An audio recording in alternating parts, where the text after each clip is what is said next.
दोस्तों, घर बनाने जा रहे हो और तो आपको ये 8 चीज़ों के बारे में वैसे तो आपको बेसिक नॉलेज होगी ही, लेकिन मैं आपको कुछ इनमें महत्वपूर्ण बातें बताना जा रहा हूँ। आप इन चीज़ों का थोड़ा सा ध्यान रखिए। ये चीज़ें अगर आप जान लेंगे तो आप कई जगहों पे आप अपने अपने आप से ही बहुत सारी चीज़ों को मैनेज कर पाओगे और आपका बहुत सारा पैसा बच जाएगा और आप निश्चिंत होकर आप चीज़ों को काम करा सकते हो। आपको डर नहीं रहेगा कि मैंने गलत काम कराया है, ठीक है, या सही काम कराया है। आपका काम वो अच्छा ही होगा। तो बेसिक कंपोनेंट्स होते हैं, इन कंपोनेंट्स पे हम थोड़ी सी बात करने जा रहे हैं, ज़रा ध्यान से देखिएगा।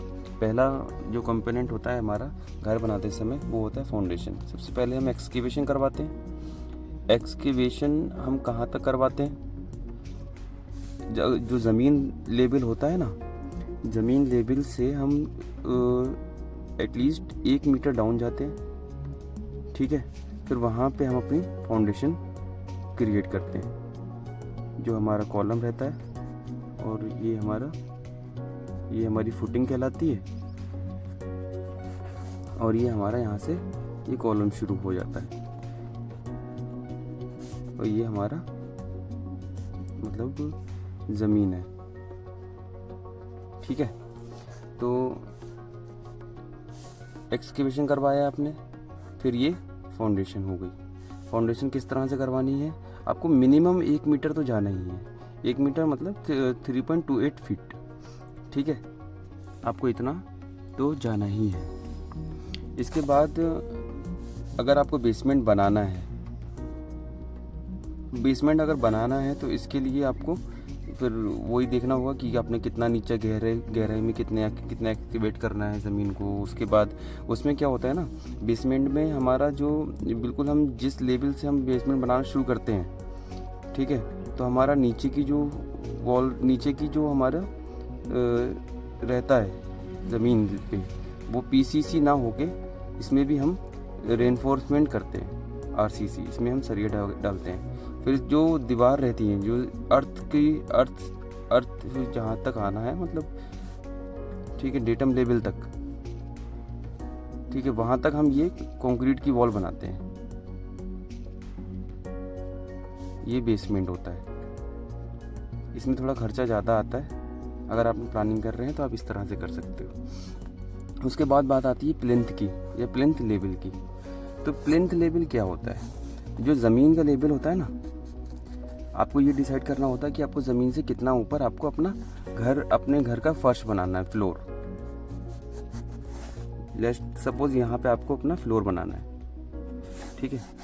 फ्लोर मतलब फर्श, ये आपकी फिनिश लेवल है, ठीक है। इस फिनिश लेवल पे से जो नीचे वाला जो एरिया रहता है, जस्ट नीचे, ये जो है ना, ये आपका प्लिंथ बीम बन जाता है, प्लिंथ बीम। तो आपको अपना फ्लोर का लेवल अगर डिसाइड है तो उसके जस्ट नीचे आप प्लिंथ बना सकते हो। ये प्लिंथ बीम हो जाता है, यही भी हो। और इसके जस्ट नीचे आप जो भी आपके प्लम्बिंग के पाइप पानी के बाहर आ रहे हैं ना, प्लम्बिंग पाइप, वो आप इसके जस्ट नीचे से निकाल सकते हो। तो इसको तोड़ना भी नहीं पड़ेगा और आप आसानी से अपने प्लम्बिंग के पाइप भी निकाल पाओगे, ठीक है। ये कुछ महत्वपूर्ण बातें हैं जो बहुत दिक्कत देते हैं आपको, और आप लोग परेशान भी होते हैं कि क्या करा जाए, ठीक है। प्लिंथ लेवल हो गया। इसके बाद आती है walls, piers and superstructure. तो जब हमने कॉलम बना लिए, ठीक है, कॉलम के साथ हम फिर वॉल ब्रिक की चुनाई करते हैं, ठीक है। ब्रिक की चुनाई हम करने लगते हैं। आपने ब्रिक की चुनाई कर ली, ठीक है। यही हमारा वॉल्स को क्रिएट करता है।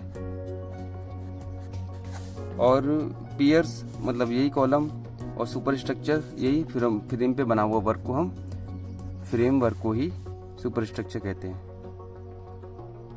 पहले के ज़माने में फ्रेम वर्क नहीं बनते थे, सिर्फ ईंटों पे ही हम लिंटर वगैरह डाल देते थे। फ्रेम वर्क जो कॉलम पे होकर बनता है।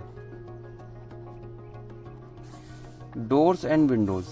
तो जो आपके डोर्स और विंडोज़ क्या होते हैं, ठीक है। आपका जो ये है, जैसे कि आपने ये एक बीम डाला हुआ है, इसके जस्ट नीचे आपने यहाँ पे एक विंडो बनाई हुई है, ठीक है। और इसी के साथ इसी लेवल पे हमारा ये डोर बना हुआ है, और इसके जस्ट नीचे आपका ये फ्लोर है, ठीक है। और ये आपका प्लिंथ बीम है, ठीक है। तो ये डोर हो गया। तो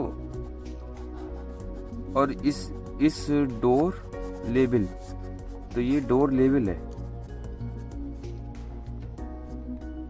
इसके जस्ट ऊपर जो बनता है इसको हम लिंटल बोलते हैं, लिंटल बीम। तो ये आपका डोर्स, विंडोज और लिंटल, ये लिंटल बीम हो गया।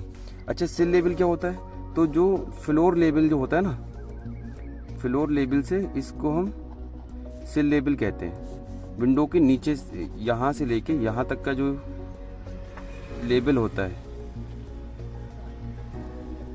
जो दूरी होती है यहाँ से यहाँ तक की, इसको हम सिल लेवल कहते हैं, ठीक है। और ये आपका लिंटल बीम आ गया। और जस्ट फिर आप यहाँ से अगर आपने फिर ब्रिक की चुनाई कराई है, अगर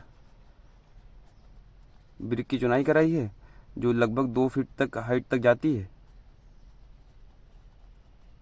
फिर हमारा यहाँ पे एक स्लैब डल जाती है। इसी को हम स्लैब और रूफ बोल देते हैं। ये बेसिक कंपोनेंट्स थे जो मैंने आप लोगों को बताए। आप लोगों को ये मेरी जानकारी कैसी लगी कृपया मुझे ध्यान से बताएं। और जय हिंद, जय भारत।